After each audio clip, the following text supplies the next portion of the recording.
All right. Party people in the place to be, vandals, and everybody else hanging out. I hope y'all had a wonderful holiday. Like, how was your guys' holidays, by the way? Like, you guys don't mind just hopping into that. Matt, how about you start? How was your holiday, brother? It was all right. I was at work the day before and the day after, and I was here by myself the day of. So Yeah, but you had a pretty good Depressing. God. New Year, though, right? did I? I thought so. I thought you and Miss Mel were like watching stuff together, so I thought you guys had a pretty good one. But okay. Oh, the Batman. I was trying to think. I'm like, what was it that was watched? But yeah, the Batman and the boys. Yeah, the He's Batman. All I could remember was Costner. Just all the Costner gifts. That was Yeah. all me. That's all me Mm-hmm. for now. Mhm. Yep. Yeah. How about you, Joey? How was your holiday, man?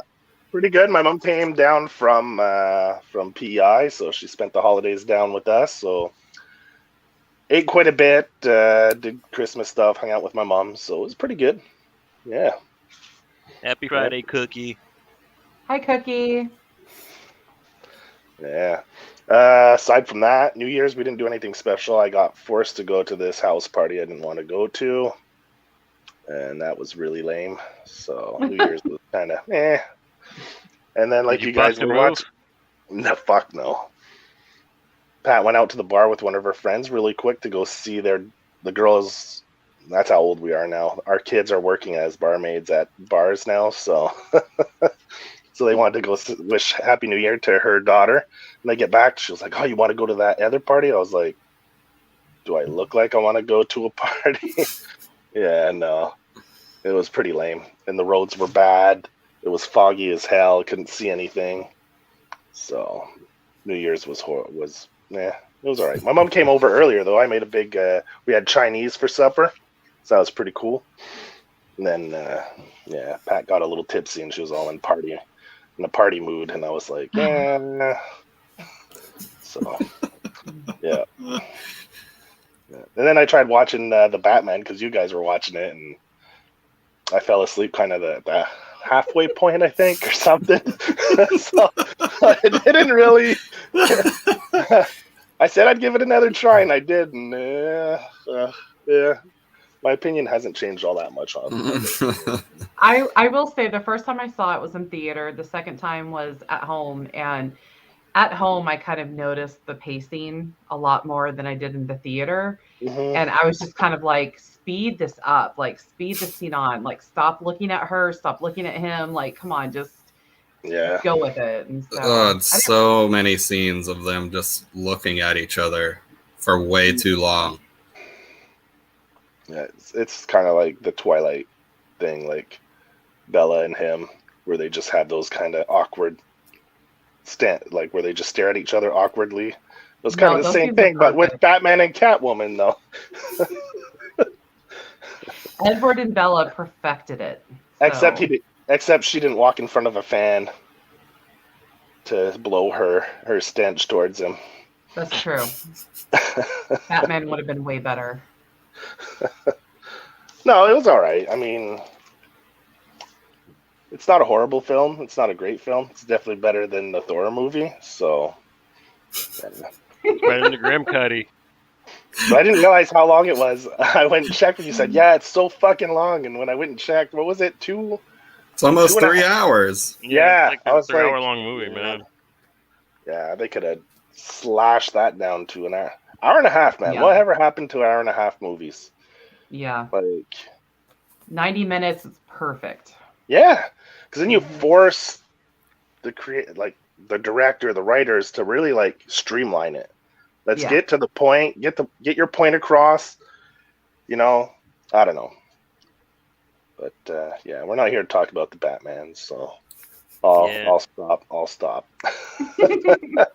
How about you, Johnny, man? How was your holidays? Did you do anything?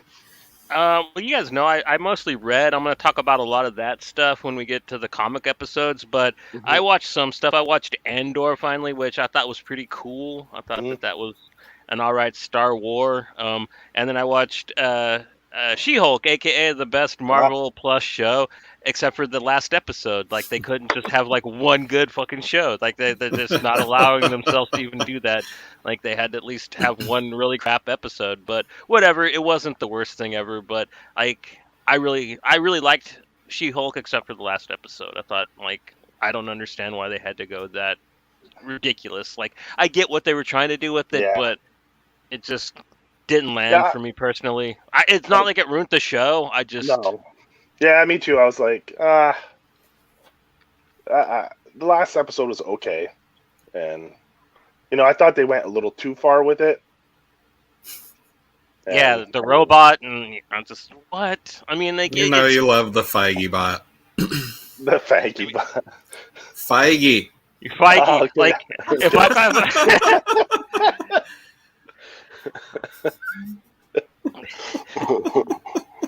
Okay, well, that's it for this who, Yeah, who that- does episode. Yeah. who doesn't like a Feige bot? I mean, what's not to like?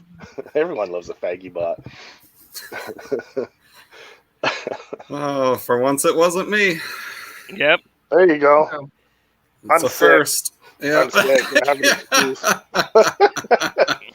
It's like, people always We need blame a it on other things. We need a Kevin Costner gift for that one, man. Like Yeah, we do. Mm.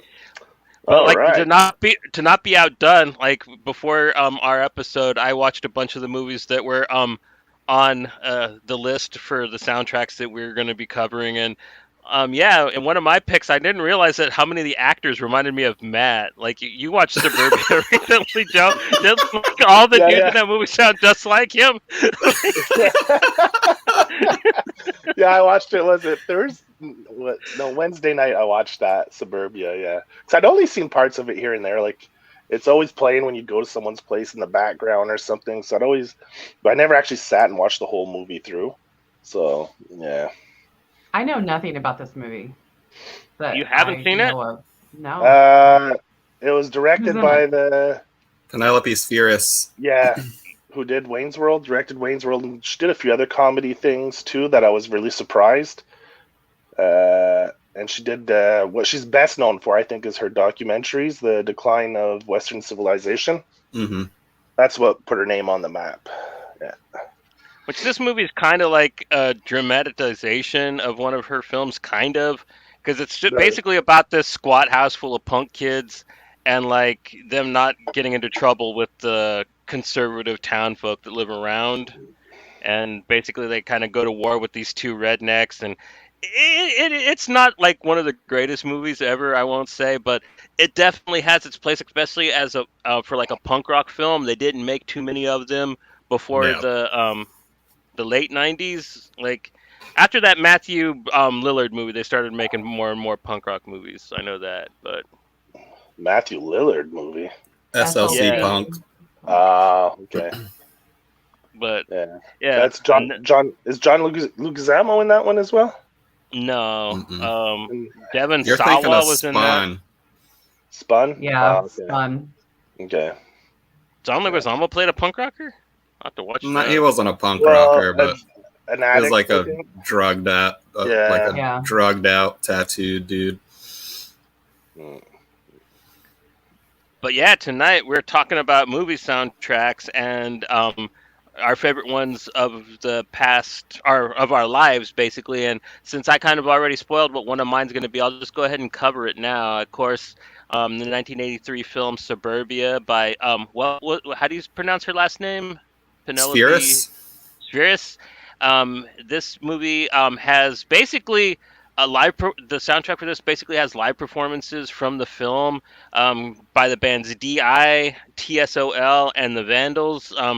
There's two songs by TSOL. One of them's probably one of my favorite punk rock songs ever, "Wash Away." I just Yeah. love how dramatic Jack Grisham gets, and the live performance in the film is just wonderful because like he's got like the tuxedo leather jacket and he's doing his whoops and his spins around and stuff like that. And but like just how dramatic he is with the now as the storm comes, raindrops wash down your window.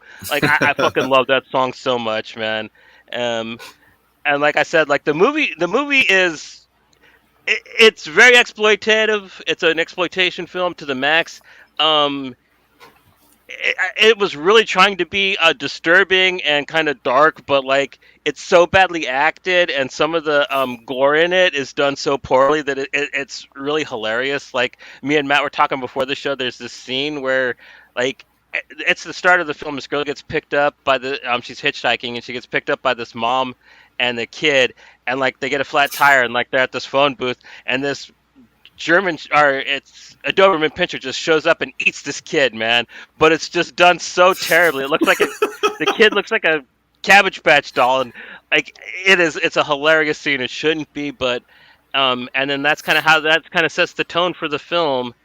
All in all, it's a pretty neat little movie, though, right, Joe? Like it's definitely one you want to say you watched at least once as a film fan, Yeah, right? for sure. I mean, like you said, they had like no budget, so like some of the stuff is like you said, where the dog attacks the baby and stuff like that. It's it's like those '80s no budget movies, right? So you got to laugh at just how basic and it was, but yeah, it's definitely worth seeing. I mean, there's not all the acting was bad. For the most part, it was pretty. I wouldn't say awful, but No, it's definitely it's like if trauma movies tried to be serious, Exactly. like Mhm. But what you get. when you don't have a budget, you got to ask friends, right? So, and I mean, they do the best they can, right? So, but look, Yeah. I mean, obviously, it garnered some kind of following for her because she went on to do some big Hollywood movies after. So it's not a horrible film. Yeah, it's a definitely- cult classic for Yeah. a reason. Yeah, exactly. Mhm.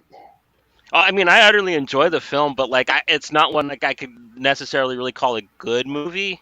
Is my point? Is all I was trying to say. Yeah. Like, I mean, there's worse, but like you said, it has its charm, for sure. yeah. Well, I mean, and it's definitely still getting a lot of play today. Like, one of the things I read over the break was Matthew Rosenberg's "What's the Furthest Place from Here," which he took a lot of inspiration from this film in that comic book. Like, I saw so much of it in the of this movie in that comic. So there's a lot of people that like this film that are still making quality content to this day. But the soundtrack, it's really cool. I really like the song "Richard Hung Himself" by Di, and the live version's a lot of fun. Especially, I don't know, like I would definitely like watching the film to see the because like they're very dramatic bands, both TSOL and Di. Like the guys basically really perform on stage when you watch the singers.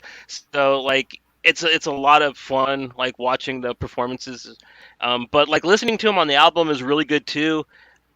But yeah, and then the rest of the soundtrack, which is basically the B side, is all the score for the movie by a guy named Alex Gibson, and a Mhm. lot of it's really cool. It's a lot of really kind of noisecore type stuff. It's very on the side of punk rock. A lot of like really shrilly guitar with some like just drum beats going, like kind of primal sounding stuff.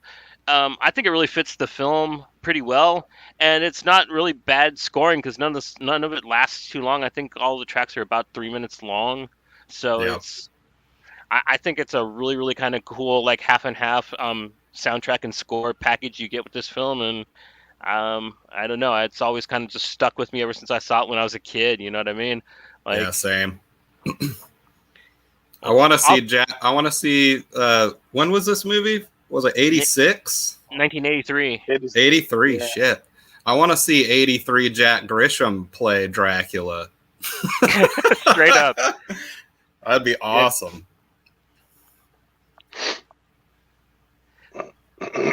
Probably the one song that I think sounds the worst is probably the Vandals song, "The Legend of Pat Brown." It's really a rough performance, but if you watch the film, like they're dodging cups and stuff the whole time, so it was a very unruly performance.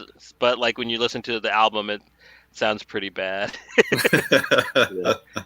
And another thing, there's like a couple songs in the film that aren't on the soundtrack, which kind of bug me, but whatever. Like they had the cowboy song from the Vandals in Yeah. the movie, and was it But an I think that agnostic front song?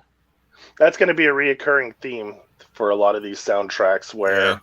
there's a lot of songs that are in the films that don't make it onto the soundtracks, whether for licensing reasons or they just didn't have the budget to pay for the rights to put them on these albums. But there's one in particular, one of Mel's picks. It's insane how many songs are not on the soundtrack. But which is understandable because the movie takes place in a record Yeah. store, so they're constantly playing music. So it just, But there's like yeah. key elemental parts of the movie that have to do with music that's not on the soundtrack, which is That a is bit kind of jarring. weird. Yeah, it's a Yeah. little weird, but yeah, for sure. Suburbia, if you want to check the film out, it's for free on Tubi. I just watched it last night, had a lot of fun with it. I haven't seen it in a long time. So, like I said, it wants to be kids, basically. It's kind of the prototype for movies like that. It just falls a little short with some of the acting, but like the themes and the tone of the film is very punk rock. In a way, it almost also kind of reminds me of old hippie movies like Billy Jack and Bless the Beast and the Children, but like this one's about punk rockers instead of hippie kids. So if you ever watched any of those old protest indie films from the 60s, it also has a lot of that flair to it. I like exploitation stuff, so like I have a ball with stuff like Suburbia.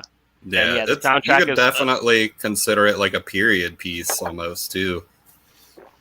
Oh, definitely, because that was right before kind of what people consider the death of second wave punk rock, like 1983. That's right when Black Flag broke up. And if you listen to the mainstream media, there was no punk rock between when Black Flag broke up and when Nirvana came out. So that was right towards the end of like mainstream relevance of punk rock until like the 90s. So yeah, like it would kind of just really captured that time and place of like that last wave of original hardcore scene. So Yep. Anybody got anything else they want to kind of add to Suburbia? I've never seen it. There's a movie that's very similar that's based on a true story. What was it called? Where I think it's in Texas. It takes place in Texas, where the same thing. These punks are squatting, and they get into fights with like the local jocks. And at the end, someone gets hit by a car. You know. It's based Oh, on is a that true story? Yeah, that's actually What's based that? on this Brian true Deneke, story. right? Story. Yeah. Mhm. And there's so many parallels with that movie and this movie. It's insane. Like how similar like the beats are. And even like the end, the tragedy at the end, they're so similar. It's not identical, but so similar. Yeah, it's crazy. And that was a pretty good movie too. I saw that at the Dallas International Film Festival, and his family was there for the screening. It was the first screening, and it was like crazy emotional. So Yeah. Yeah. What's that movie called again? now I'm trying. I even reviewed it back then, and I'm trying to think of what it is. And but it took place out in East Texas, and Yeah, something like that. and they like the jocks like killed this punk, and it was a big deal back then. So Yeah, they ran him over with Bomb City is what the movie's called. Exactly. Yeah, it's a good movie. Yeah, I watched that just recently, not too long ago. So that's why I watched these two movies pretty close to one another. So I saw a lot of like the similarities, like Suburbia. It's not jocks; it's like the local hicks, like you said, that are driving around their El Caminos shooting wild dogs and stuff. Yeah. You know, like total. At first, I thought they were gay. I thought the two hick dudes were like gay lovers at first. Yeah, they probably were. There was probably some hinting at that, like Yeah, there's definite undertones there. Yeah. I like when he walks up to like the yard sale or whatever.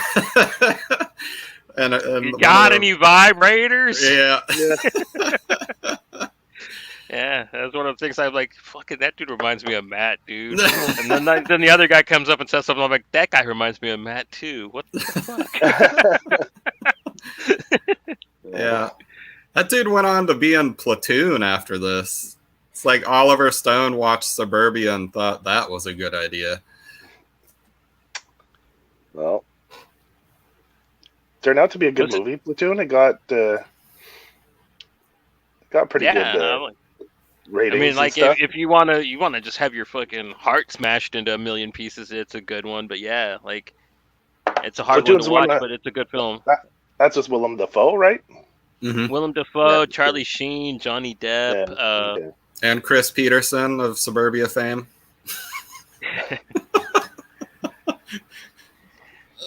There's a lot of great lines too. Like that's another thing I like about the soundtrack is it's got a lot of the really funny dialogue from the film mixed in with it. Like, what? No goodbye for me this time, Joe. Later days. It's basically me doing voiceovers.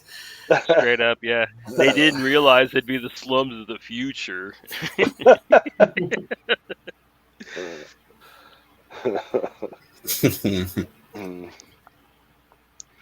But yeah, that was the Suburbia soundtrack. Like I said, a lot of really good old school punk rock. Mm-hmm. Could have been a little more mixed up, but whatever. Really good performances from some good bands. Definitely. Yeah, it's pretty cool with the live performances and stuff. It was cool. It was fun. Yeah. So who wants to go next? Put up a picture, man. Put up one of the pics, and we'll just take it from there. I'm gonna go with one that I know everybody wants to talk about.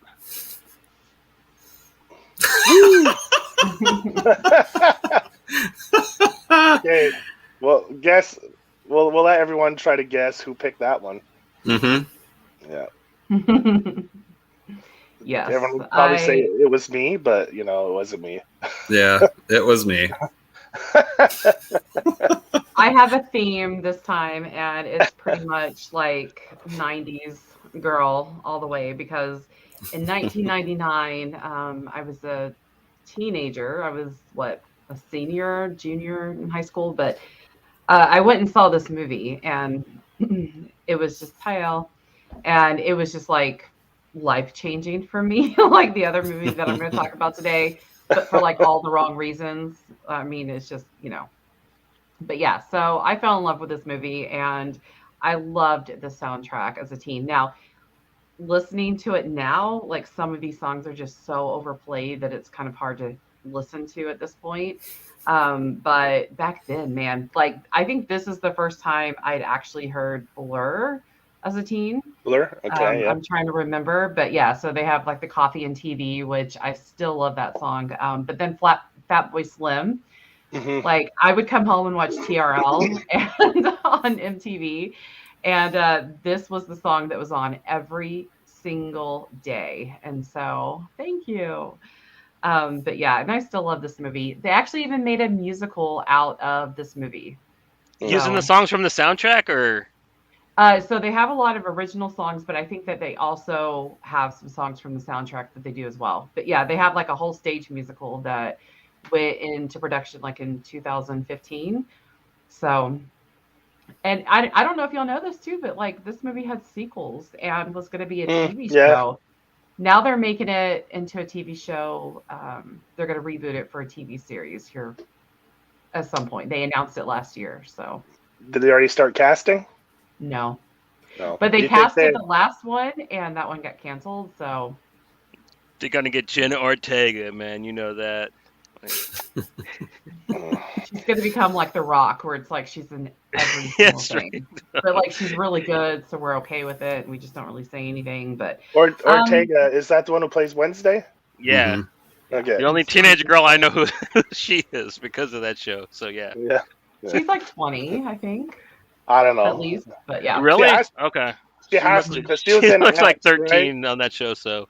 So she had to be at least of age, because she was in X and did a sex scene. Oh, was she? X, so, yeah. Yeah, and she's in Scream, but this also had I'm sure one of Matt's favorite bands, Placebo. Woo! Yeah. They're all right. This is easily the best soundtrack on the show, for sure. Every You, Every Me. I can still listen to that and like all of these like 16-year-old emotions just like come out as I'm singing it in my car. But the verb, I mean, this is like such a 90s soundtrack. It's just Counting Crows is on it. Kristen, I'm trying to think of her last name, Barry, I think, but with Ordinary Life, I love that song. But yeah, there's some really good ones on there, and it's just such a perfect 90s girl anthem that I had to include it because that was my theme. See, when I went to listen to the soundtrack, and I was like, damn, I was looking at the bands, and I'm like, when did this come out? I thought this came out like in 95, something like that. Then I went and checked, and I was like, man, it almost came out in 2000. It came out in 99. I was like, yeah, wow. Because I was like, Fatboy Slim, he didn't have any of his songs out when this movie came out. So then I was like, I'm getting older, so now like 5-year chunks like get all rolled into one for me. Yeah. So, it's like I was like, man, this movie, yeah. So then I had to go back, and I just couldn't trust myself. Like I was like, Placebo. That's okay. That makes sense. That would have been right around the same time, and yeah. So yeah, I was surprised it came out. See, I thought I was in high school when that came out, but I was in college, so that's why I was like, huh. It surprised me the year that 99. Wow. Yeah. Oh, 99. So yeah, I was junior. So yeah, in 99. I think I don't know. It depends on when it came out, I guess, but we're all just fucking old. That doesn't matter. Yeah. So I like Fatboy Slim. I was like, man, I don't even know if I remember hearing those songs when I watched the movie. I wanted to go watch it again, but I couldn't find it on these streaming services. So I was like, I haven't seen it in so long, but I just remember being completely obsessed after this with, of course, Sarah Michelle Gellar, because she was also doing Buffy. So I was already obsessed with her, but also Reese Witherspoon and Ryan Phillippe, they fell in love, and they were like in love on the set. And yeah, of course, that's how now they they met. have kids that look just like Reese Witherspoon. They have babies, but I think they're divorced now. But I was like obsessed with their love after this movie, and yeah. So I think this is the first time I saw Selma Blair in anything as well. Yeah. Yes. And then this is the one. This is also this and like Wild Things are really the movies that made it so cool to kiss your girlfriends as a girl. I think I prefer this movie to Wild Things, to be honest. I watched both a whole bunch for reasons, and yeah, it was just like it was like way before like the Katy Perry song came out. It's like it's so cool to kiss your girlfriends because Selma Blair and fucking Sarah Michelle Gellar make out. So yeah, it was life changing. I remember it. It was huge at the time. I saw it in theater like 3 times, I think. So, but and see, that's why I wanted to watch it, because I wanted to see if the songs felt tacked on. Like these were popular songs at the time, so they just kind of, all right, this is a teenager movie. What are the cool songs playing on the radio? We'll just throw these in. Like was it integrated into the scenes to make sense with the scenes, or was it just more like tacked on, like chopped between scenes to kind of transition, or?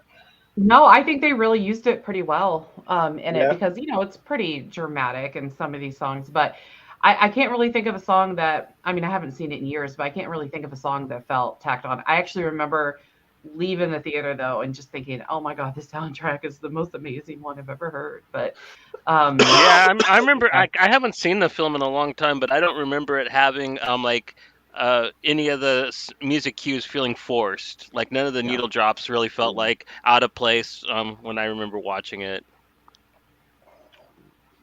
Yeah, so that was definitely had to be one of my picks, because like I said, this one is all about the 90s girl. See, I'd seen that movie quite a few times when I was younger too, Sarah Michelle Gellar. Yeah, because Sarah Michelle Gellar, like you said, she was like Buffy, right? She was the goody, and then seeing her play a bitch, like a manipulative little, doing cocaine out of a crucifix. Wants to see the world burn type thing. It was interesting to see her in that role. She played it well. So, yeah. Matt, I just remember that part with the. I'm pretty sure everyone knows the answer to that question. He's seen the movie. Yeah, he has. I know. It's my favorite film of all time. We all know the answer to that question. The answer is hell yes, man. Mhm. Everybody's seen it because of the girl-on-girl kiss, man. That's literally like straight up. Yes. So yeah, I don't Cruel really know what else to say Intentions. about the songs. All right, Matt, which one do you want to do first, man? Whatever one you pull up, I don't care. Booyah. Kids. Damn, girl, that's my triple nipple.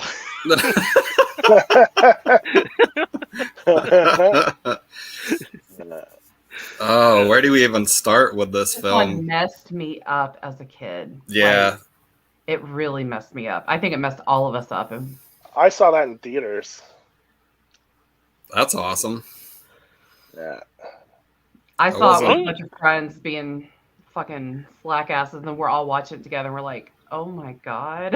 Because, yeah. Yeah. I'm glad we're talking about it in this context because, like, even when I watched it back in the day, like, I always thought that the soundtrack for this movie was wild as hell, and I kind of didn't really fit it, but I do think it's a bold choice to go with indie rock, like really kind of lo-fi indie rock for a movie that's so like disturbing and over the top.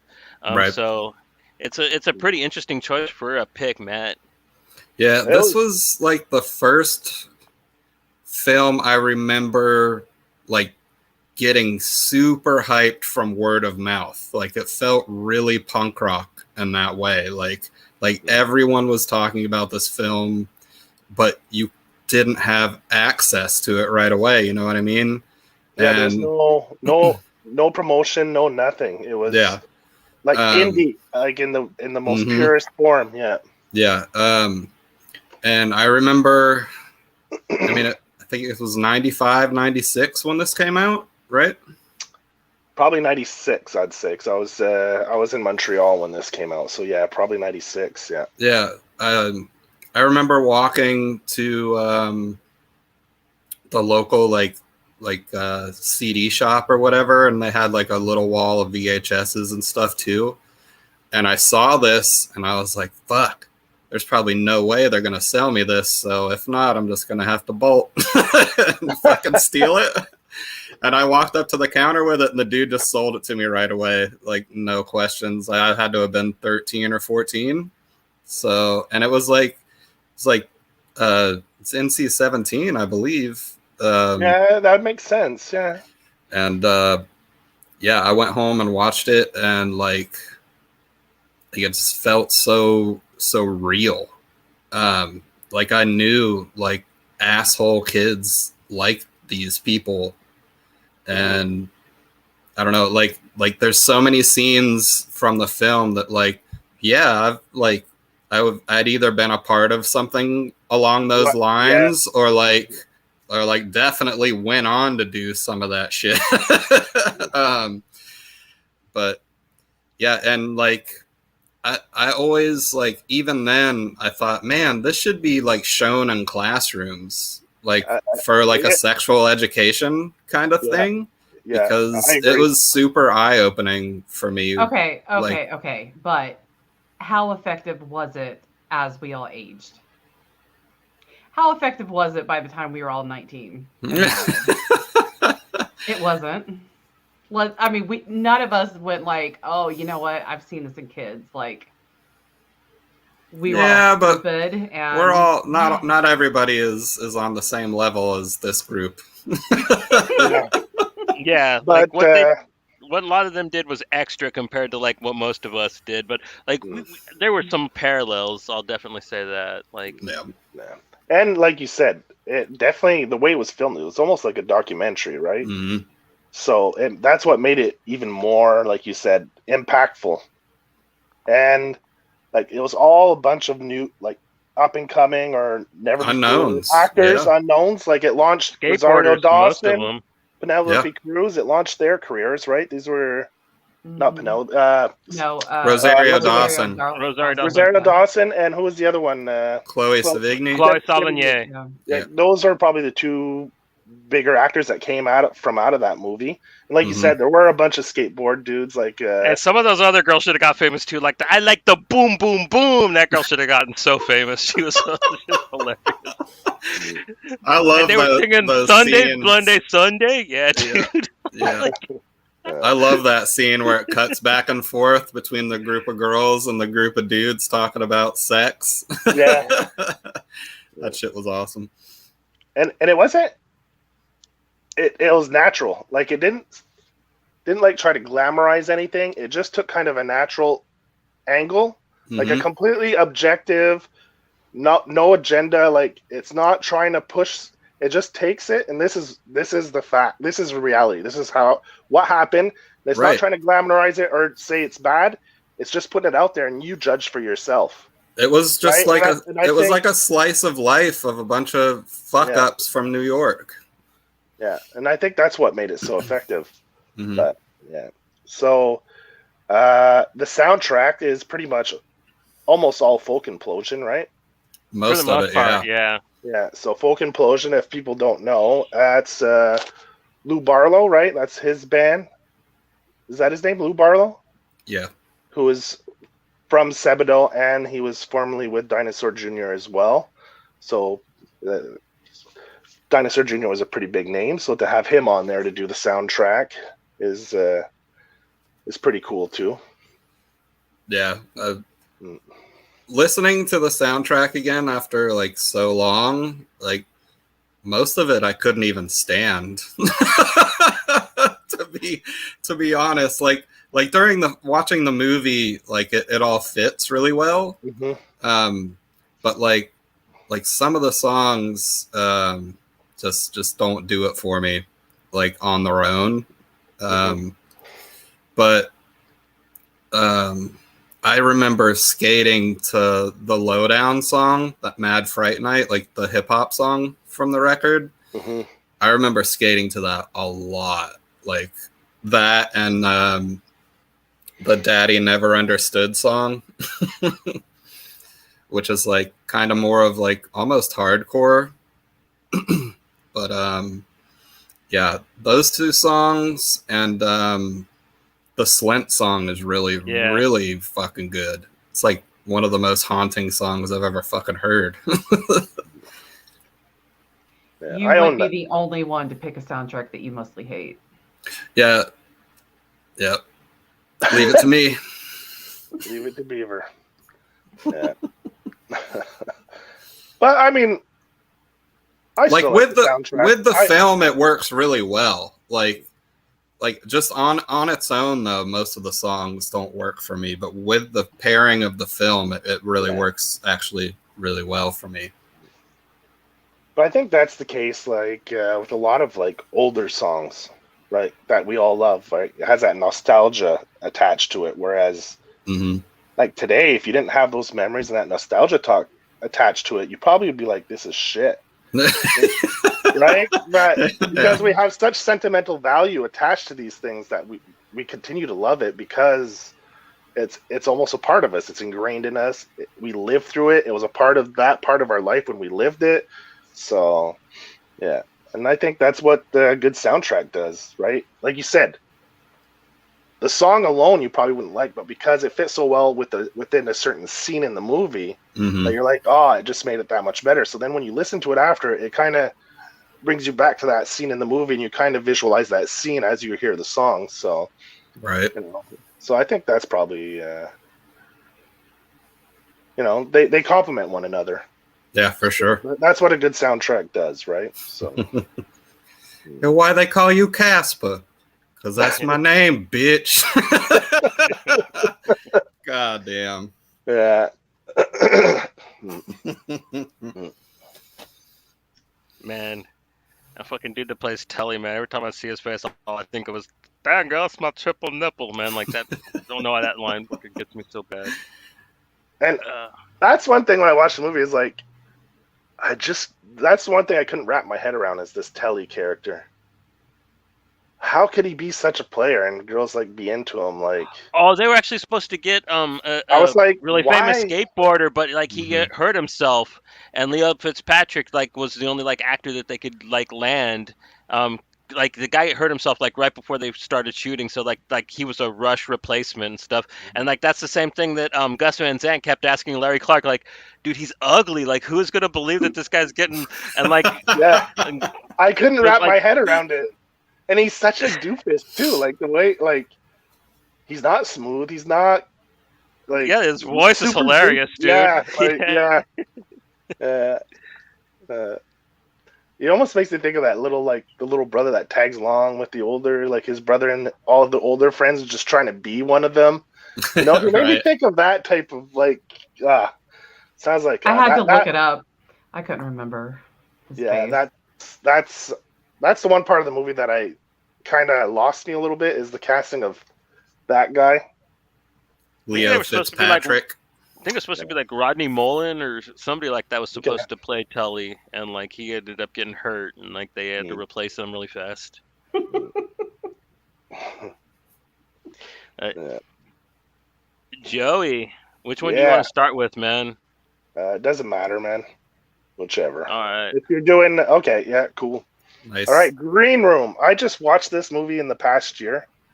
It'd been in my like watch list or whatever, you know, and I never got around to it, and I finally watched it, and wow, like I don't know, it's What just the never. hell you were waiting for?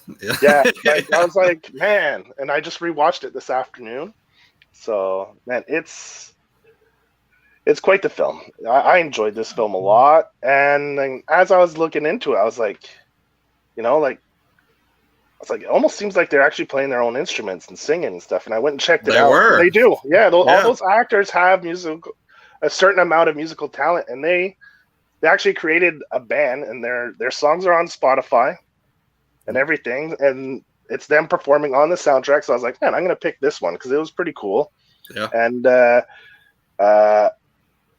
the two guys that produced the soundtrack were Brooke Blair and Will Blair, who are the younger siblings to the actor that's in this one and Blue Ruin, Mackin Blair. Mhm. So they're all related. So which is why they did the soundtrack to Blue Ruin and everything. So there's a connection there. Mhm. So yeah, so that's pretty cool. And they don't sound half bad, really. They ain't rights. You know, Yeah. they're pretty good. Yeah. Yeah, well, I mean, Nazi punks fuck off isn't that hard of a song. No. No, No, but but they but got if like you 3 go or on the 4 s- songs on the album. on the Yeah, I soundtrack. know, Yeah, I know. yeah. And it's not bad. It's pretty solid. So Yeah, like really first wave sounding stuff, but like not bad. Like Mhm. kind of remind me of SSD yeah, or that's something why I like wore. that. Mhm. That's why I wore that T-shirt. Yeah. I knew I was going to be talking about the soundtrack, so Nice. I put I it can on. grab yeah. something. I'll be right back. Yeah. So yeah, definitely a film that is quite brutal, and Very. yeah, and I mean the soundtrack fits it, right? So Oh, perfect.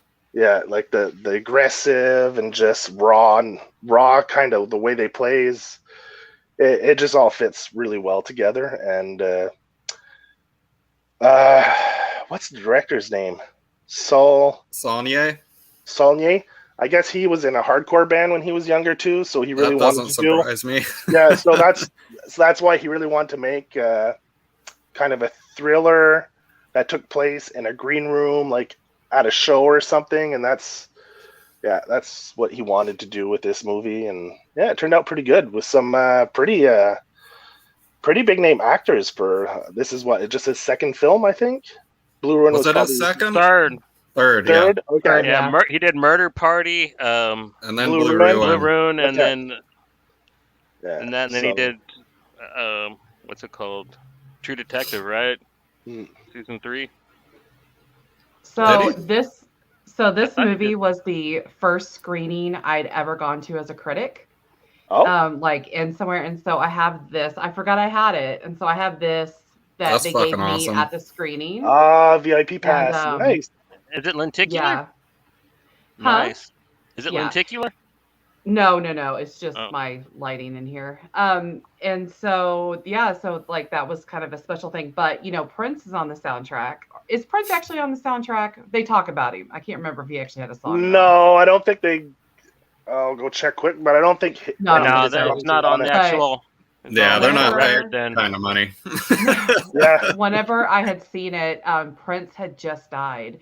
And they make the joke about how, but your favorite singer is Prince or whatever. And the entire theater's like, oh, everybody just like at one time. But yeah, so that was a fun memory for me. Yeah, that's and awesome. I loved it. So it was like right up my alley. Let's see. So there's a lot of the Ain't Rights that are on it. I think they probably just mention. Yeah, they just mentioned that's like one of their Desert Island bands, like a Desert Island records. So they're trying to name them, and they're all like, So then at the end, when they get trapped, before they think they're going to die, then they really say who the bands. Because the answers they give are all like, okay, we got to give like punk bands and this and that. And then when they're in the room and think they're going to die, they all come up with like the real answers. Yeah, the real answers, right? So you have the brothers that did the score. Like, they have a lot of their songs on there. They Ain't Rights. You've got Corpus Rodus, Midnight,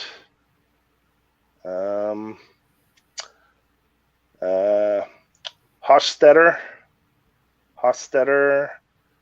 Battle Torn, Patsy Rats.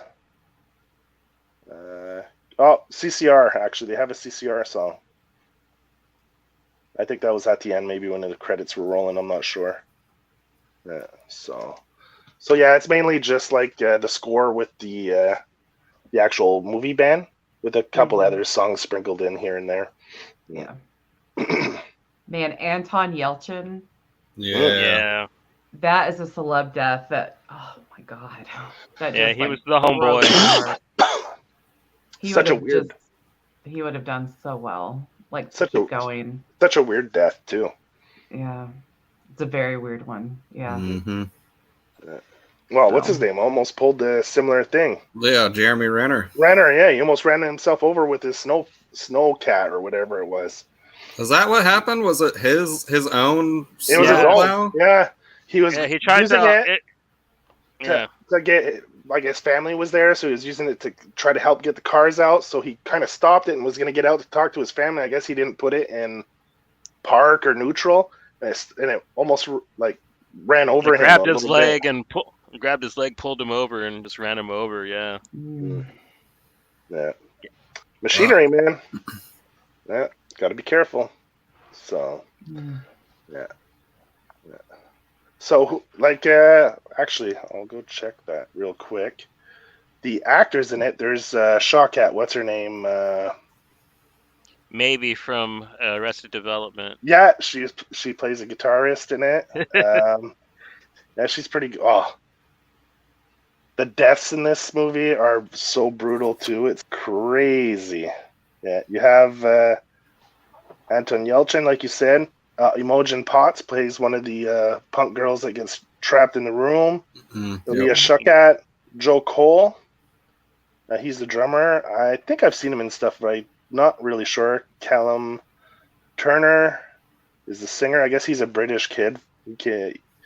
Patrick Stewart, Captain Picard. He plays the big bad.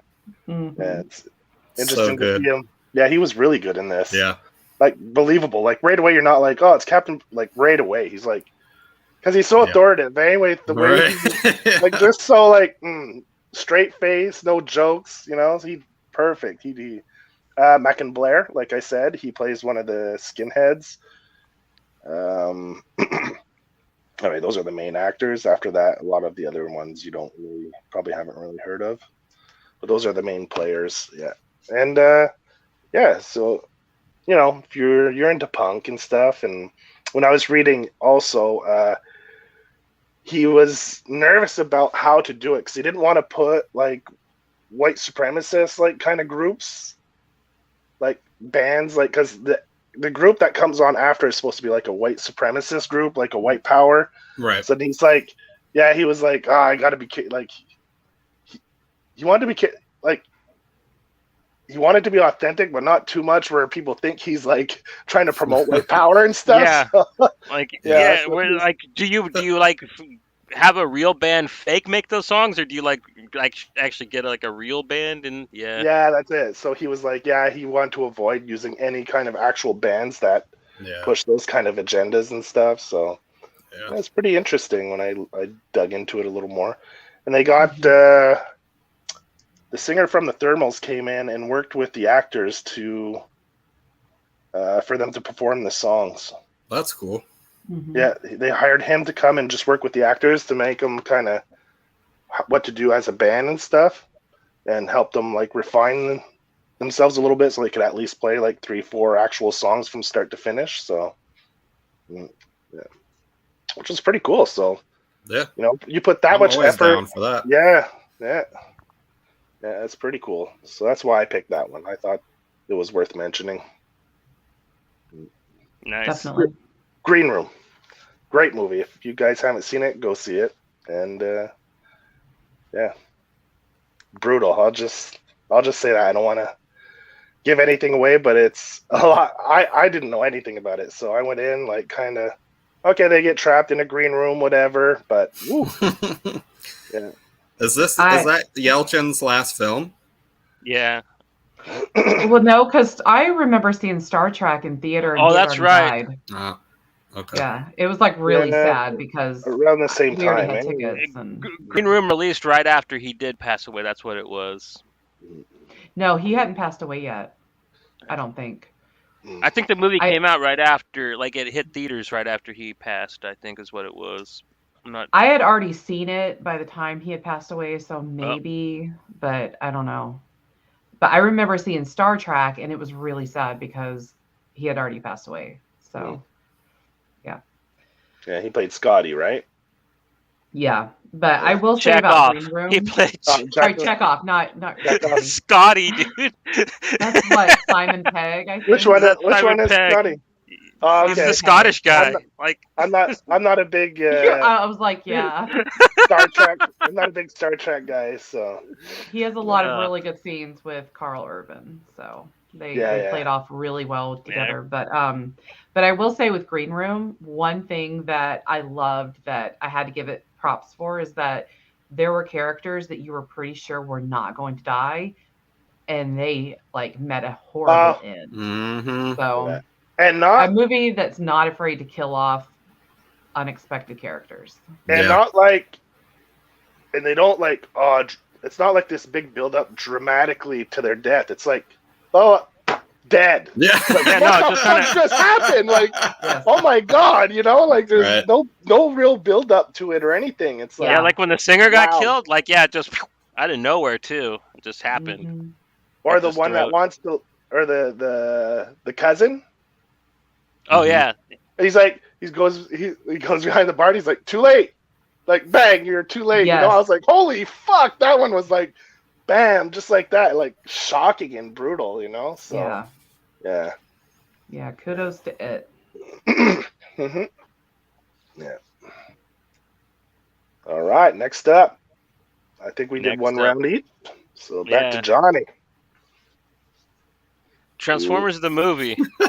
Ever since I was a little kid. I don't even really like hair metal that much, but like the songs on this album, most of them really hold a place. I don't really like the Transformers theme song performed by Lion. Like, yes, I think that's a little lackluster. You've got the touch. You've no. the power. Oh, that's what it is. I was trying to remember what it was. No, them Stan Bush songs, dude. It had something about power in it.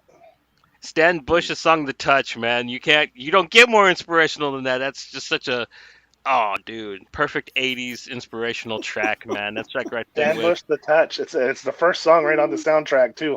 Yeah. Yeah, man. He also does That's the song the only Dare, thing I wrote for my notes.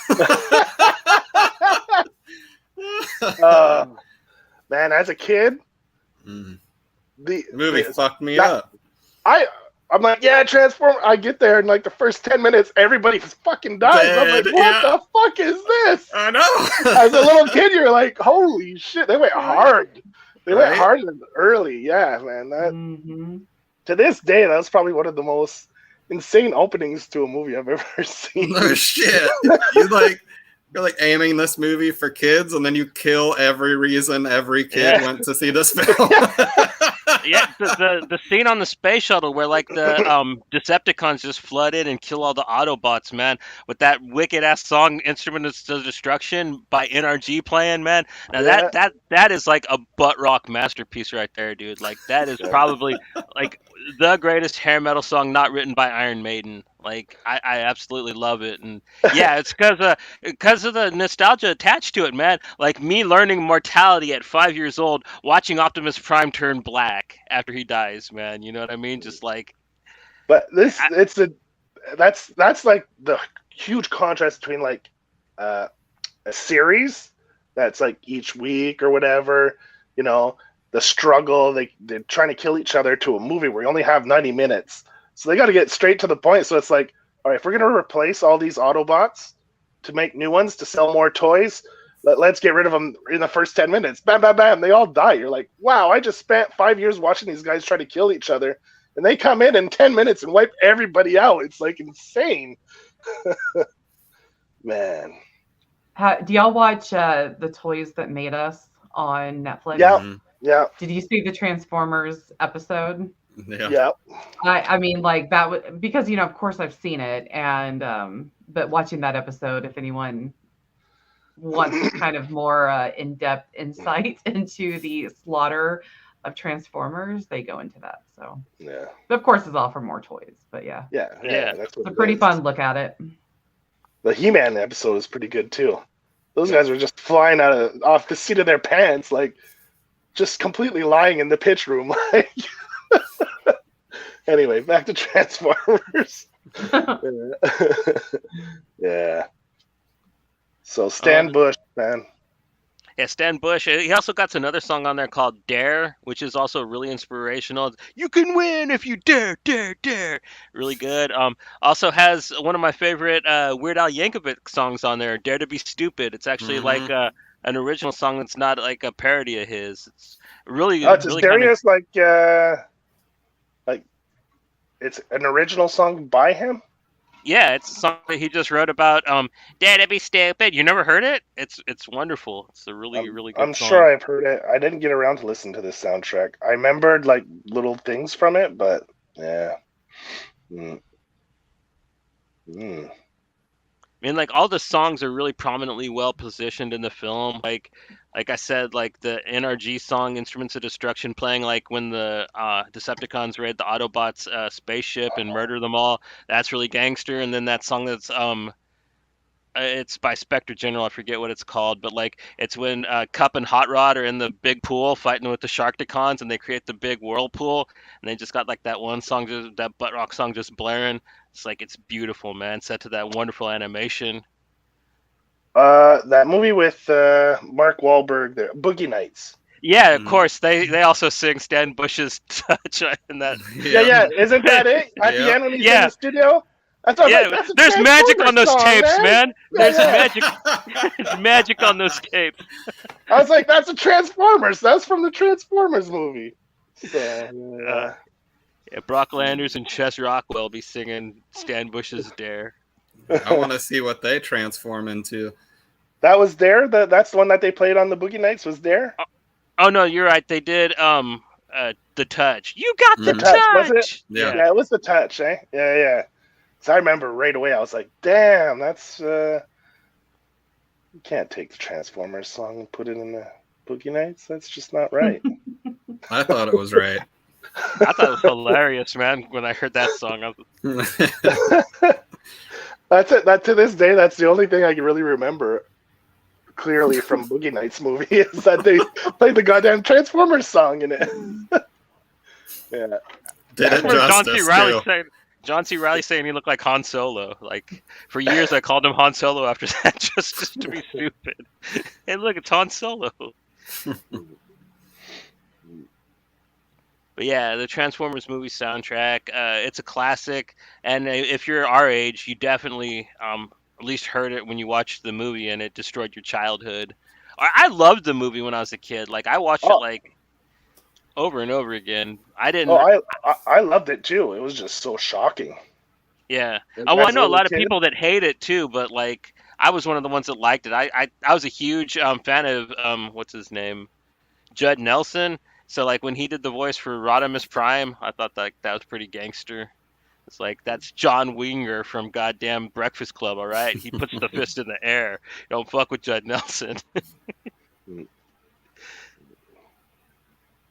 I watched the new. I don't know if you'd call that the second wave, second generation or whatever, but yeah, I watched some of it a little bit. Yeah. I don't remember how it ended. I don't know if he actually was Optimus Oh, Prime or how it they worked out. they ended up bringing Optimus Prime back to life a year after like the movie. Like they did do a season with Rodimus as the total leader, but like they brought Optimus Prime back. Like I think almost right away.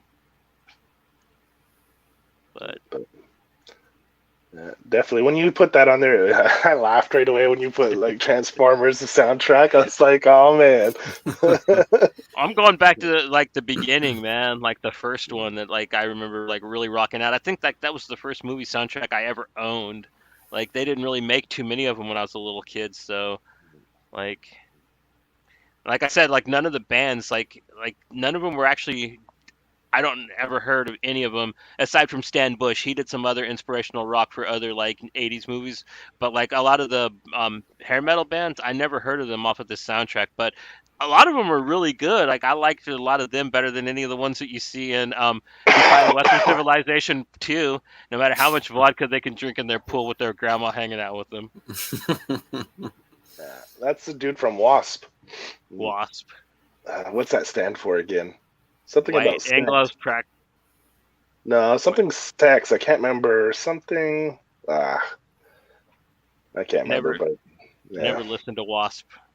No, neither have I. I just know that it's an acronym for something that has to do with something sex. Anyway, yeah. He was the best part of that movie, actually. Yeah, that's the only good scene in that film. Yeah.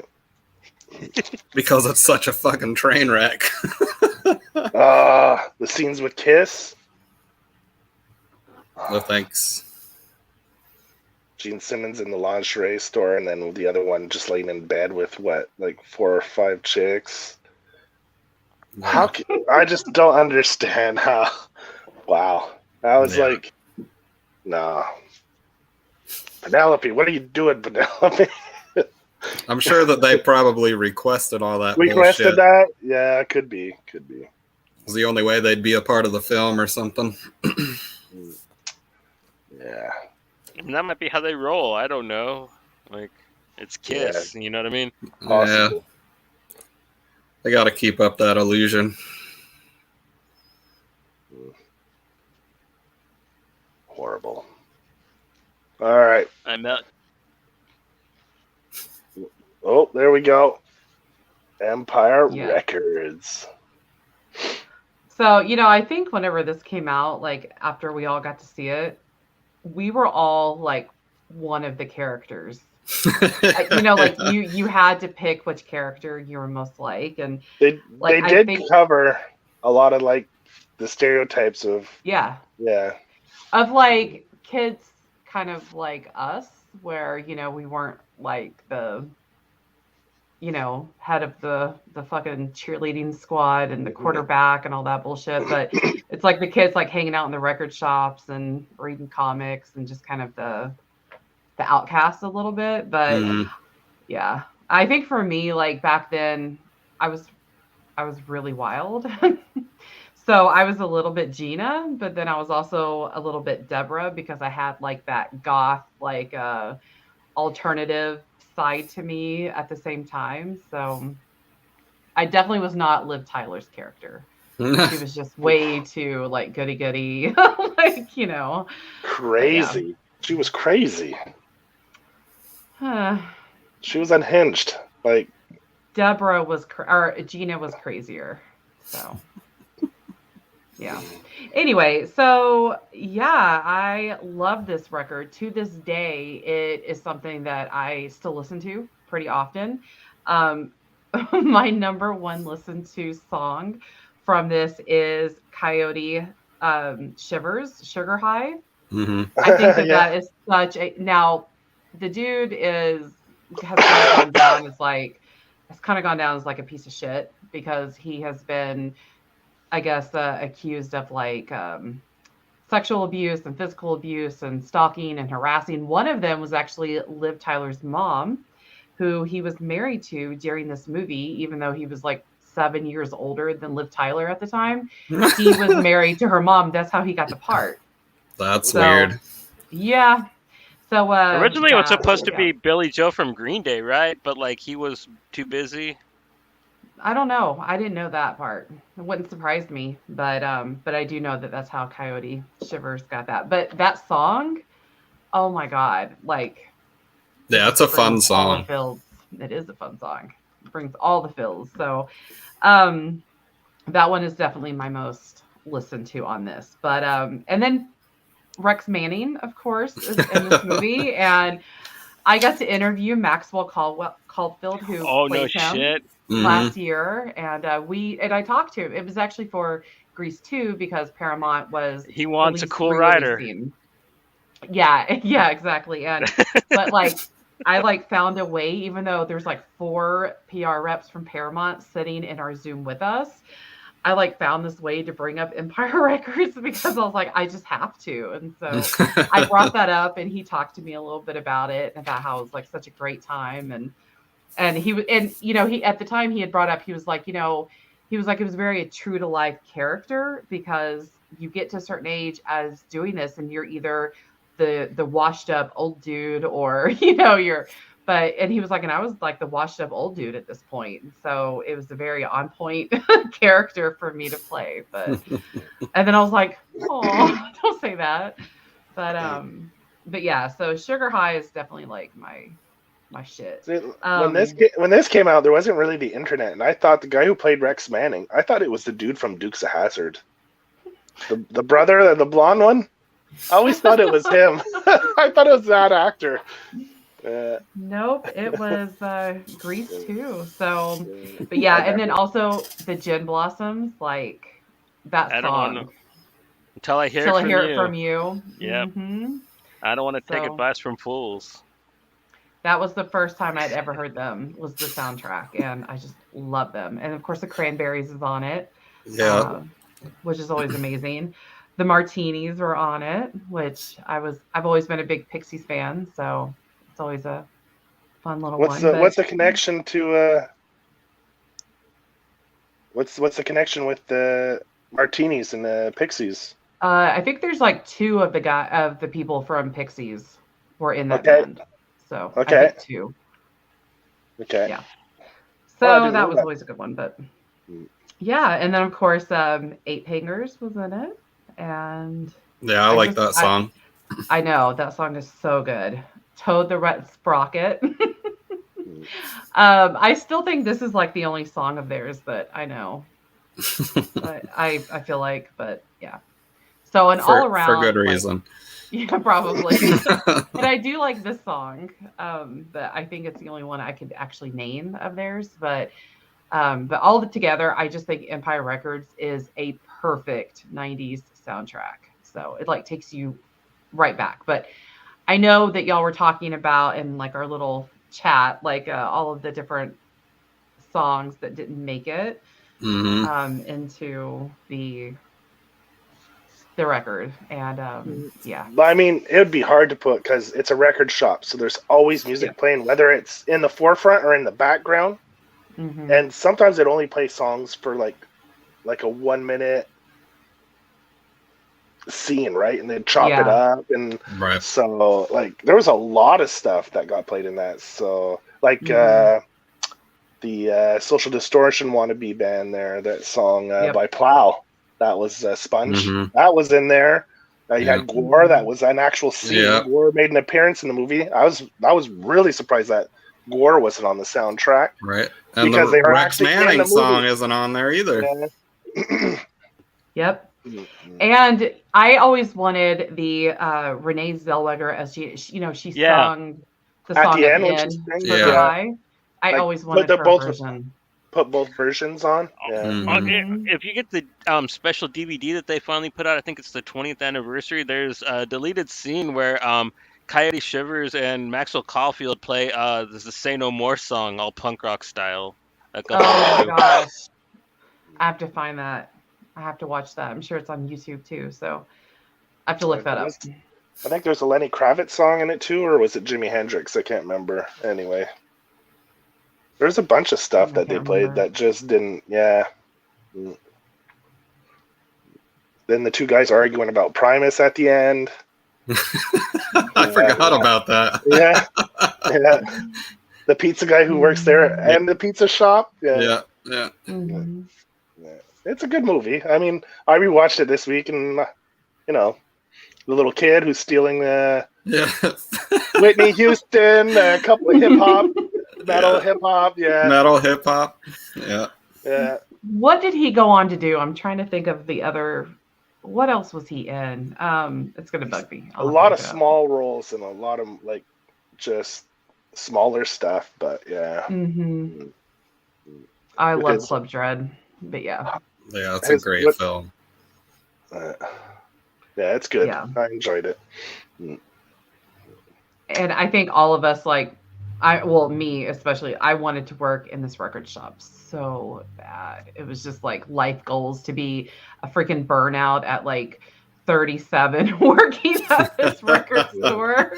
It's like all I wanted. So I think almost every actor went on to do something at least interesting or relevant afterwards. The one who plays the Gwar guy, he went on to do, he was just recently I saw him. He was in the Twilight Zone episodes, the new ones. He was also had a small role, Sneaky Pete. He did a lot of stuff. Was he in the Final Destination movies? Was he in those? I can't remember. Anyway, what are you talking about? Which the skater. Not type. Ethan Embry.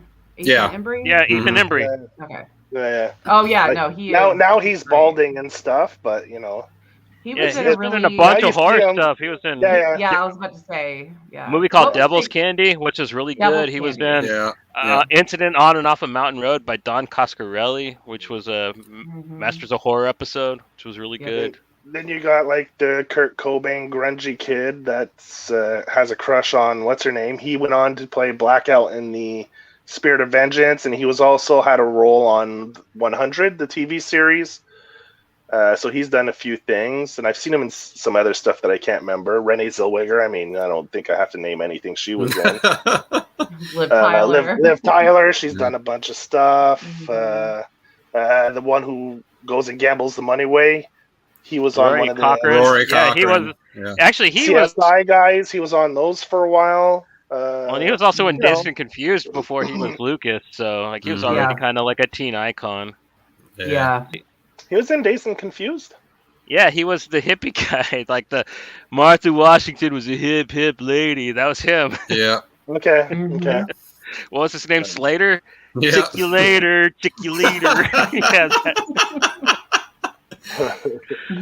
He was in that weird animated movie with fucking... Who the fuck was in it? Was it Woody Harrelson and he the Scanner Darkly, right? With Robert Downey Jr. and Keanu Reeves. That's right. I don't know and why the one I said who Woody Harrelson. The girl shaves her head, wasn't she? Robin in the Craft? Tunney. She was in the Craft the year after this one. A few other things. Yeah, I've seen her in a few other things. So she was in Encino Man, which so pretty much all those actors went on to do at least a few other things. What was that movie with the CSI guy where they're cleaning up the old hospital? A movie? Yeah, it's a horror film. Session 9? Yeah, Session 9. That's that dude Warren was in that. So the guy who owned the record shop, what did he go on to do? Anthony LaPaglia, he's in a lot of stuff. But what is something else that he's been in? Because I just cannot think of a title. Have you seen Innocent Blood? He was the cop in that was hanging out with the naked vampire girl. That was the first time I ever saw another lady bits on screen. And so I met, and so I married an axe murderer. He was he was the '70s cop guy, and so I married an axe murderer. He was I love that movie. Man, he's been in a lot of stuff. Yeah. He's one of those people that's in everything, but you can't remember. Title. Yeah. Like he was like starting a crime show too. I forget what it was called. Like for a while. I think he was in one of the CSIs. I'm not sure. I think everybody who acts is in a CSI. Yeah. Law and Order. Yeah, Law and Order is another one. Yeah. Mm-hmm. Yeah. That's it. When you go on the IMDb, everyone it's either Law and Order often comes up. You know, they did one episode. You know. Yep. Yep. All right, what's up next, Johnny? Ooh. I've never seen this. I don't even think I've heard of it. I meant to watch it today, but I've felt like shit all day, so I just didn't get to it. But from what I remember, it was like super raw. It's about the singer from Strife is the actor that does the main character, and I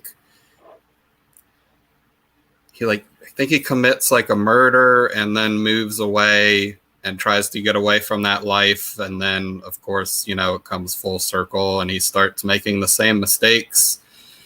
And from what I remember, it was like not as good as Kids, but like it had that raw quality to it, like super no budget indie.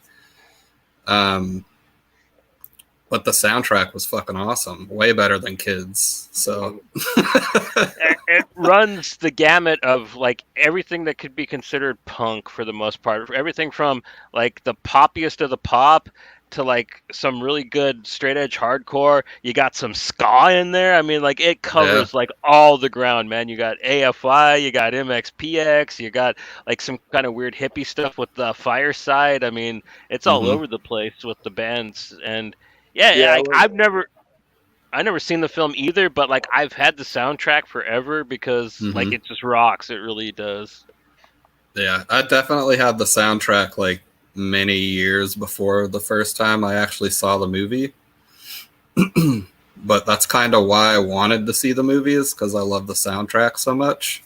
And Strife has always been awesome, so I was really interested to see Rick Rodney as an actor.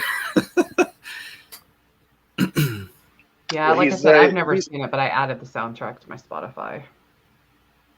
So, Rick Rodney, he's with Strife, you say? Yeah, he's the singer for Strife. He's the singer? Okay. Mm-hmm. Is he credited on the in the credits for the movie? Yeah. Yeah, he's the star of it. I'm pretty sure. Oh yeah, he's the main actor? Yeah, he's the main character. Oh, okay. All right. The funny thing is that he replaced Christian Bale. Oh yeah, Christian Bale was supposed to be slated to. They started like the original production for this was Christian Bale was the main character, and they've I'm sure you can find it online or something, but like there's footage of him like doing the scenes and all that, and he's super young, like it's crazy, but you can already tell like he's an amazing actor. Like it's crazy. Like everyone else in the scenes with him is just like, why are you even in the same room as this guy? Because he's out acting all of you, like bad. So that's why I kept seeing Christian Bale stuff when I was trying to look for it on YouTube. Oh, really? A bunch of Christian Bale shit started coming up, and I was like, Christian Bale, what the fuck? So that makes sense now. Yeah. So I always thought that was funny that the singer from Strife replaced Christian Bale. Yeah. But it does, like you said, it runs the gamut of all that like skater punk days, right? Mm-hmm. It even has a good Down by Law song on it. I'll be goddamn. Yeah, I was really shocked when I heard it. I was like, an actual good Down by Law song. Wow. Right. You guys told me that they had them, but like I'd never heard them before this. Actually, this came in. Nice. That's my favorite album from them too. Yeah, me too. That's the only album I like from them, basically. Yeah. And Rev put it out. The Revolution Records put out a limited edition. Right on. Yeah. So. But Cool. I mean, like, I wonder how much input the singer for Strife had on the soundtrack. 'Cause I just really want to think about the guy from Strife, like listening to MXPX and enjoying himself, man. Just like bumping life in general and just being like, and I'm okay with it, you know? Like, yeah, there's It's like not- MXPX isn't horrible. I mean, no, they're not. I love MXPX. I actually really like that song and that album, but like it's really funny to think of a guy in like a total hardcore band like Strife listening to them, dude. It's a funny thought. That's all I'm saying. Yeah, I think I looked at because I got the movie in yesterday, I think, and like there's special features and stuff about the soundtrack that I want to check out for sure. So I will inform you of what I find out with that to see how involved he actually was with it and stuff. This actually has my favorite Blink-182 song on it too, man. Voyeur. I can't be too cool in a tree with no pants on. The air is cold and I've got splinters in my feet. Like, I was back when they actually used to have fun. Yeah, it's crazy how many styles of bands are on here. Yeah, just in the pop punk style alone, there's just so many different types, and then you get into the bands like Soul Sacrifice and then Strife, which you get a little actual real hardcore on there, a little bit, not too much, but yeah, it's very jarring because it's like you have all the pop punk, and then those two songs are like kind of at the end, and it's like whoa. Especially that. Because like the song Strife, the what's it called, Untitled, right? Mm-hmm. Like it's not like any of their other songs. It's almost new metal. Yeah. But it's a banger, man. I really like that song, dude. Yeah, it's heavy as fuck. And like you said, it doesn't sound anything like anything they'd put out before this for sure. Yeah, because they were almost youthcore, like most of the time. Yeah, this one's super slow and almost sludgy.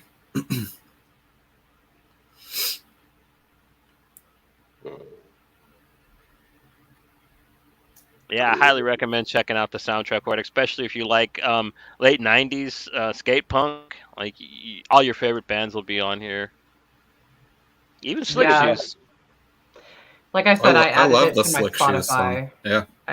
I'm going to listen to it here pretty soon. I kind of skimmed it, but I really want to like listen to it. So I added that.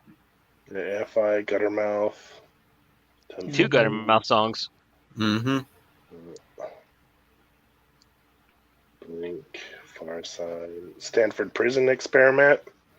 Never heard of them before, aside from this soundtrack, but they're actually a pretty good band. I like the song that's on here. I used to listen to them a little bit back in the day, but I haven't listened to any of their stuff in forever.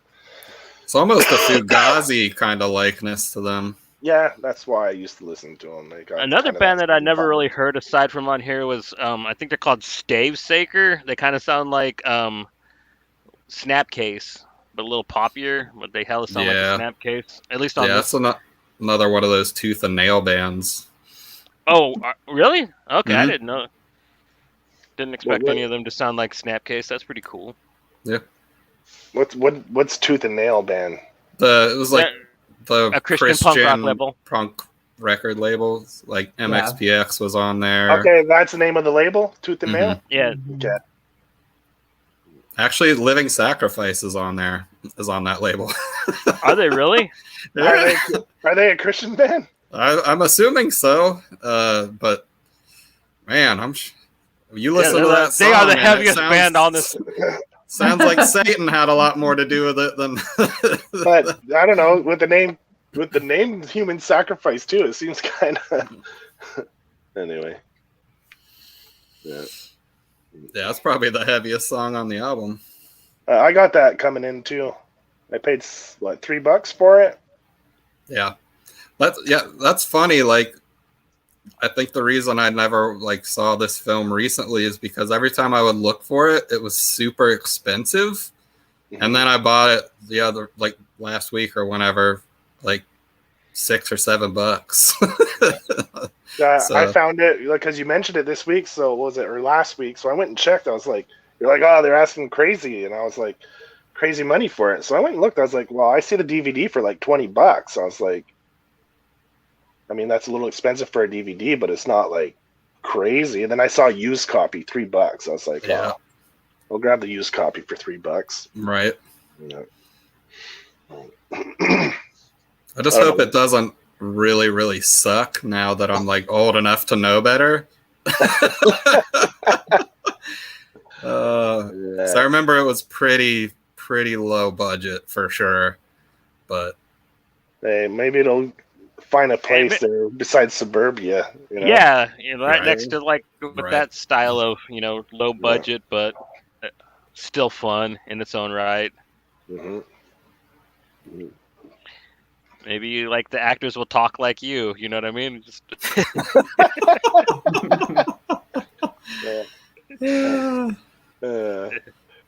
So what we got next, Johnny?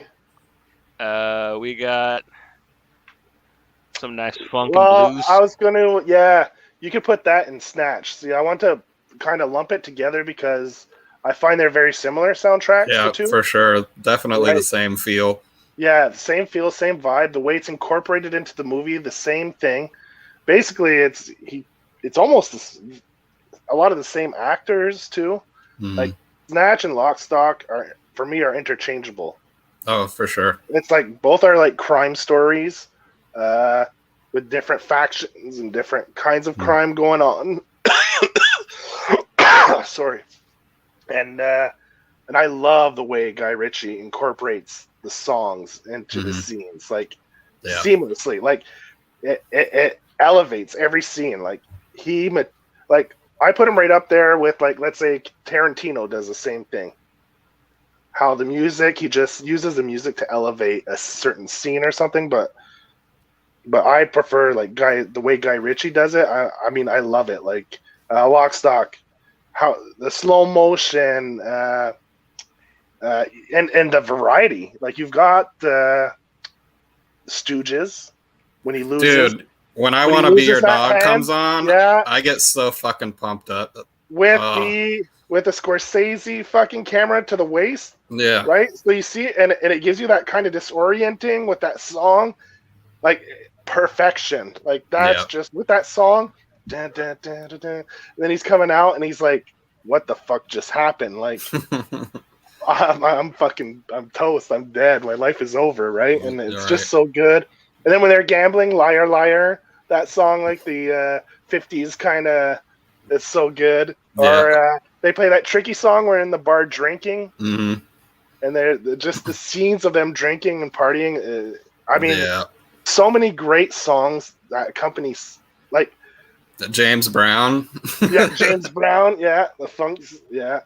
Oh, there's so many great. Then he puts in a little bit of reggae in his in his stuff too. Like when they go to meet the guys that grow weed and stuff. Right. You know, like just so many great. And a lot of this music I probably would have never really listened to much if it wasn't for because I had both soundtracks. I bought both. I own both. Mm-hmm. And I love just throwing that in the CD player and just letting it go. Yeah, it's definitely like you can put this on at any time and like use it in the background and like relax and like it's both of them are perfect for that. Yeah. And nice variety. Nothing there's no annoying songs or and his movies don't have I didn't notice, but original score or anything. His movies are like it's almost non-existent. It's all music, like already existing music that he went and grabbed and put into his movies. So, and like if I think about Snatch, like Sugar Brown, I think that's what it's called. Golden Brown by the Stranglers. Golden Brown, where the guy gets knocked out and then the camera pans out from above and they're like, oh shit. There's always someone getting screwed in these movies, right? Where they just gamble everything away and it's like, when it goes out when the guy's knocked out. Massive Attack when the hound is chasing the hare and he makes a bet there. Yeah. And there's so many great scenes with slow motions and the song, and he just, I don't know, did he ever direct music videos, Guy Ritchie? Did he ever do anything like that? Or I believe so. Directed Aladdin. I know you told me that. That blew my. We were talking one night, and he's like, "Yeah, like this movie, that Aladdin." I was like, "What?" I was like, "What are you talking about?" He's like, "He directed." I was like, "Get the fuck out of here!" He's like, "Yeah, the live action with Will Smith." I was like, "Fucking Guy Ritchie direct that?" And fucking Johnny's like, "Yeah." I was like, "You just blew my mind." Got that Disney money. I did not know that guy. I was like, man, I got to reevaluate my life now. That's how he was able to afford to make The Gentleman, which was another one of his masterpieces with some really good music pretty in good. it, too. Yeah, it's good, yeah. I think I don't know if he has someone he works with that chooses the music for his movies, or if he pretty much chooses most of it, but dude has a knack. He has a talent for picking just great songs to fit the mood and the tone of each scene that he puts it in and accompanies it with. It's fantastic. Well, even if it's a song that I don't like, at least it's really funny in the scene. Like, I'm not a big Madonna fan, but like having somebody like Vinnie Jones look up and go, "Ooh, I love this track" with Madonna playing in the background, it's hilarious, man. It even like makes me like songs that I don't normally like. Weren't they married? That's right? why. Yeah, that's why he had to put a song in there, because he got shoehorned in, right? He couldn't just say no, so he had to figure out. I think he made that whole scene based on the fact that he had to put a Madonna song in because he's married to her, and he made that great scene, like you said, around it and made it fit and kind of. So he's got a knack anyway. Dreadlock Holiday. That song became like my Friday afternoon song at work. Winding down the day, put on Dreadlock Holiday, like just before we're finishing up. The finish Goes off Town by the Specials. Another one of those really good needle drops. Yeah. R.I.P. Yeah, just recently, eh? Yeah. Mm-hmm. A couple weeks ago. Yeah, a week or two ago, Yeah. Yeah, so like I'd say I like a lot of people were all goo gaga for Tarantino and all his soundtracks, like Reservoir Dogs and Pulp Fiction. But I think Guy Ritchie, for me, that type of I think he takes the cake. I love like those two soundtracks. Love them. Yeah. Love it. Like nothing against Tarantino. He picked good like the soundtracks for those two movies, like Reservoir Dogs and Pulp Fiction, are great. Actually, the closest he got to a Guy Ritchie soundtrack, in my opinion, is Jackie Brown. Like with all the Soul Cinema movie soundtrack songs in it.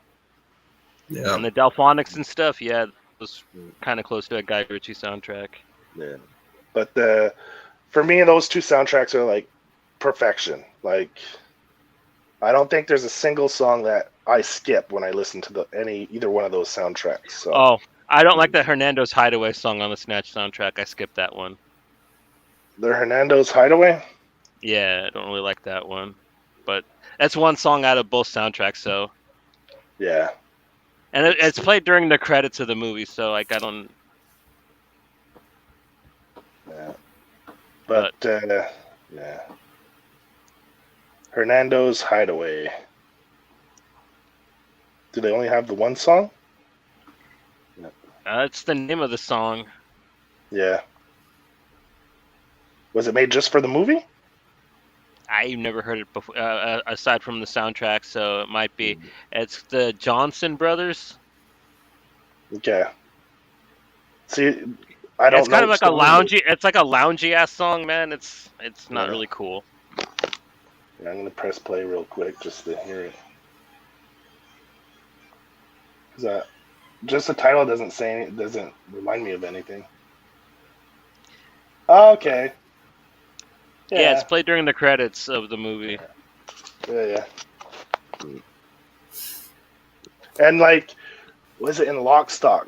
That song, it starts slow when all the different gangs are coming into the one place where they're gonna have the big shoot off where they all kill each other off, and it builds. it's like such a good build. The song to the scene, like it's perfect. Like I think I could go on like every scene where there's a song in it. It just which is every scene. Yeah, basically. But Yeah. there's always the ones that stand out a little more. But yeah, that one was really good too. I also like his soundtracks because he puts funniest dialogue tracks from the movies in there too. Yeah. Like the. See, I think that's why people dug the Tarantino soundtracks too, because they actually took little clips from the movie, like the cafe, where they're in the cafe. That became like bars were playing it when I'd go out. Hey, one of you motherfuckers moves, I'm gonna. I'll execute every last motherfucking yeah, they used one to of play you. that, and then started to kick in with that surf music after. Yeah. So. You guys ever watch Pulp Fiction on AMC? Like, it is so funny. Tell that freaky babe to calm down. Calm down, freaky babe. Oh, man. It's one of the funniest movies to watch edited ever, dude, just because of the words that they fill in the cuss words with. Yeah. I don't think I've ever watched that edited. I don't think I have either. If you ever see Pulp Fiction on AMC, just stop and watch it for a couple minutes. It's worth it just for the entertainment value of the edited lines, man. It's really, really good. Really clever the way they fill it in. Yeah. Yeah, so that sums up Guy Ritchie for me, basically. I don't know. I think like pretty much all of his gangster movies have good soundtracks. Like I also like the soundtrack for Rock and Rolla and for The Gentleman. Like That's Revolver even had a pretty good soundtrack too. But Revolver's not really like one of his good movies, I'd say. Like that's like his weird art house film. Did you guys see that one? The one with Ray Liotta and Jason Statham? A long time ago. I don't really remember it that well. Had good music in it though. Like he's always good at picking music. Like I even like the music in his Sherlock Holmes film. Yeah. Thought that was pretty good. He had like all those old Irish like folk songs in it and stuff. I think Guy Ritchie's pretty cool. Aladdin had the best soundtrack. Fucking Aladdin, man. That just I couldn't get over that. Did Aladdin. But I guess like you said, right? Someone threw stupid money at me to direct the movie, and I was like, whatever. Your reputation's already built, so no shit. Why not? Yeah. And a lot of people, like, still to this day, like you, like, when you try to tell them the Guy Ritchie made that movie, a lot of people won't believe you. They'll be like, no, he didn't. Like, because it just sounds so wrong. Like, but yeah, before we go, you guys want to do your show and tells? We kind of skipped that at the beginning, so I was wondering if maybe you guys kind of want to cover that at the end here. If you had anything, like I said, just if you had anything from the holidays that you got that you think is cool. Yeah. Actually, that's why I had that out. Already just did yours? About it. Well, I'll show you the vinyl too here, because it's a colored vinyl. It's pretty cool. Purple. Nice. Purple. Yeah. Opaque purple. It's pretty cool. And I've been looking for this album and can't find it anywhere. So that's the High School Fight Songs album. Yeah, exactly. Yeah. And the only reason why I knew about them was because of their stupid cover, right? That they did for 500 Miles that everybody knew about. Right. And then they did a cover of the Proclaimers song? Yeah. Yep. Really?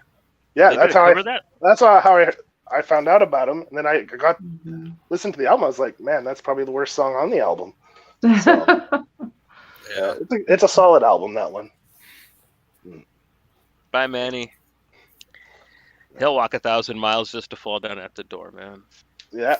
Oh, you didn't know they did it? Well, anyway, that's why I was. No, I never really heard them except for off of compilation albums, like. Yeah, where they choose all the worst songs they've ever made.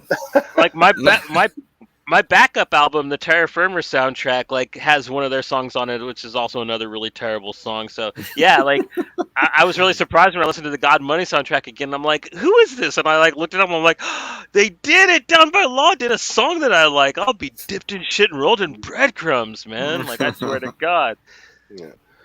Yeah. So that was my Christmas. That was basically not from someone. That was like a present from me to me. So.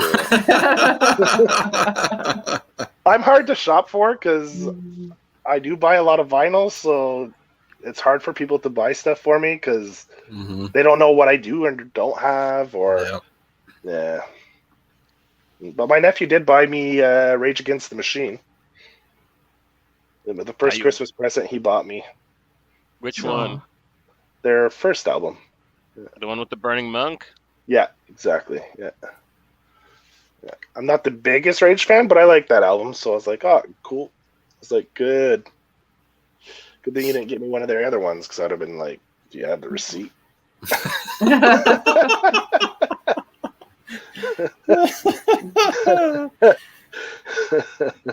No, I'm not like my sister. So that's my show and tell. You guys have anything? Yeah, I'll go. All right. So my pal Steven actually sent me a, let me see here. Okay, an action figure. Yeah. So I know it's kind of bright in here, but yeah, so this is what it looks like. Is it the animated movie version? I don't know. Is it? Kind of looks like the animated Constantine. That's why I was asking. I really liked the one Hellblazer John Constantine animated movie they put out with Matt Ryan doing the voice. Mm-hmm. That's not a McFarlane. Is that a McFarlane or? Mm-hmm. Yep. Yeah, it's McFarlane. Yeah. Yeah, they do some pretty solid toys, action figures. Yeah, so that was pretty nice, and it looks good. So I really like it. That needs to. I need some more shelves. I am out of shelf space, so that's like a goal for the next month is to add some shelving and get some stuff up that I just have in boxes. So yeah. I don't relate to that at all. None of us do. Yeah, that's it. Not an issue any of us have. No, that's it. I don't understand what you're talking about. You'll never have enough. How about you, Matt? What, you got something? Yeah, I gotta go. I got two things. I know this dipshit from Canada, and he gave me a copy of his Turbo Kid soundtrack. Yeah. On glow-in-the-dark vinyl. Yep. And what an idiot. No, Joey did some intense investigative work and found out that I didn't have this yet, and then sent it to me because he bought a different glow-in-the-dark record and found this obsolete. Well, I figure you enjoyed Turbo Kid more than I do. Like, I enjoy it, but I'm not like as big of a fan as you are. Yeah. So I was like, and it was more for the novelty of having a glow-in-the-dark record. So when I ordered the Converge album that's glow-in-the-dark, I was like, oh. So I was thinking of getting you something else, but I didn't know when I'd be able to get it for you. So I was like, nah, I'll just send that. Yeah, I was super stoked, man. I might have cried a little bit. There you go. Anyway, my next thing is I love Gremlins too. Yeah. And my favorite one is the Goofy Gremlin. So, yeah, I'm super stoked about that. And there's also a member of the show that got me that. Is that the gremlin that has the eyes that goes like spins and different? Yeah. Yeah, one time he was talking about, he's like, I've just always wanted a wonky gremlin or whatever from Gremlins 2. And then I saw that on the shelf. I'm like, holy shit, it's a wonky one. So, yeah. Cool. Yeah. Action figures are fun. Yeah, I didn't even know that existed until I saw it. So yeah, I'm not a big Pops, Funko Pops, but they had a couple Gremlins ones when they're in the movie theater with the 3D glasses. Oh yeah. So I was like, oh, that's pretty cool. I bought those ones because the Pops 2-pack there, they sell them sometimes, the two Mhm. See, I have the ornament on my Christmas tree. Okay. Like the little one of the same thing, yeah. They should make an ornament that you put stuff in the middle of the tree with the 2 little red eyes that light up. Oh, In the that'd first be one, when the awesome. gremlin's hiding in the Yeah. tree. Yeah, That would be That'd cool. be cool. That would Make be a Christmas ornament like that you plug in and put it in the tree like that. Hell yeah. I'd put that in my parents' tree. Yeah. Yeah. Yeah. You got something you wanted to share, Johnny? No, not really. Just No? Okay. most of what I got was comics this year, so yeah. It's not bad either. Comics are good. Hell yeah. It's just I have so many comics now.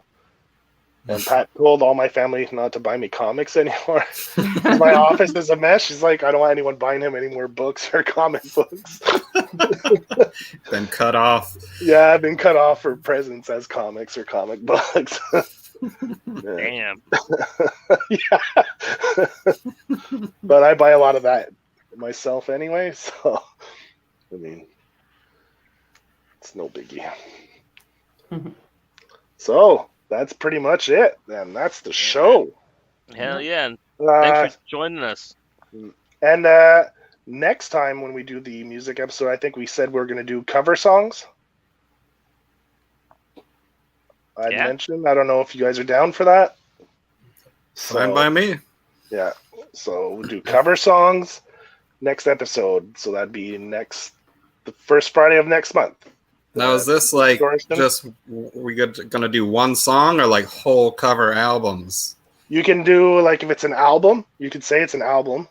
It's like one of the ones I'm going to pick is a full album, but it's a band doing cover songs in a different style of a selected bunch of songs from the same artist. One of the ones I was going to pick. So me first, then the Gimme Gimmes?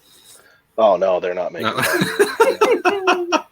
No, I'm staying with No, it's actually it'd be a reggae band that does all Nirvana covers, which is really, it's really good for summer music. Woo, I like that album. Anyway, we'll talk about that next month when. That sounds cool.